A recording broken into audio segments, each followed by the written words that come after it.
ઉદ્યોગનગરી અંકલેશ્વર જીઆઈડીસીના રહેણાંક વિસ્તારમાં રખડતા ઢોરોનો આતંક દિન પ્રતિદિન બેફામ બની રહ્યો છે. મુખ્ય માર્ગો અને શેરીઓમાં આખલાઓ વચ્ચે ખેલાતા યુદ્ધના કારણે સામાન્ય નાગરિકો અને વાહન ચાલકોના જીવ તાળવે ચોંટ્યો છે.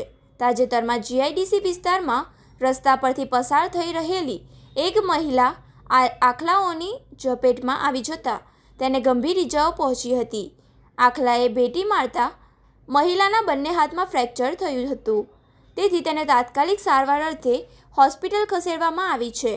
અંકલેશ્વર જીઆઈડીસીમાં અવારનવાર સર્જાતા આખલા યુદ્ધના વિડીયો અને સીસીટીવી ફૂટેજ સોશિયલ મીડિયામાં ભારે વાયરલ થઈ રહ્યા છે.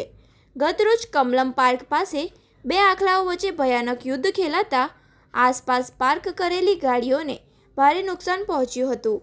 2 દિવસ પૂર્વે સામે આવેલા સીસીટીવી ફૂટેજમાં પણ જાહેર માર્ગ પર આખલાઓ લડતા અને લોકો જીવ બચાવવા માટે નાસભાગ કરતા નજરે પડે છે.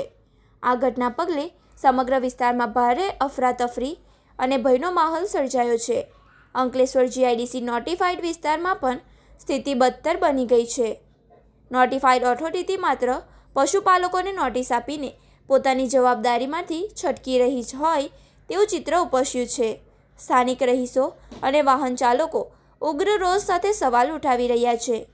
ન કરે નારાયણને કોઈ મોટો અકસ્માત કે જાનહાનિ થશે તો તેની જવાબદારી કોની રહેશે? સ્થાનિકોએ માંગ કરી છે કે નગરપાલિકા અને નોટિફાઈડ તંત્ર તાત્કાલિક ધોરણે પગલાં ભરે, પશુપાલકો સાથે બેઠક યોજી પશુઓને ખુલ્લા છોડવા સામે દંડનાત્મક કાર્યવાહી કરે અને તમામ રખડતા ઢોરોને પકડી સુરક્ષિત સ્થળે ખસેડવાની આ સમસ્યાનો કાયમી ઉકેલ આવે.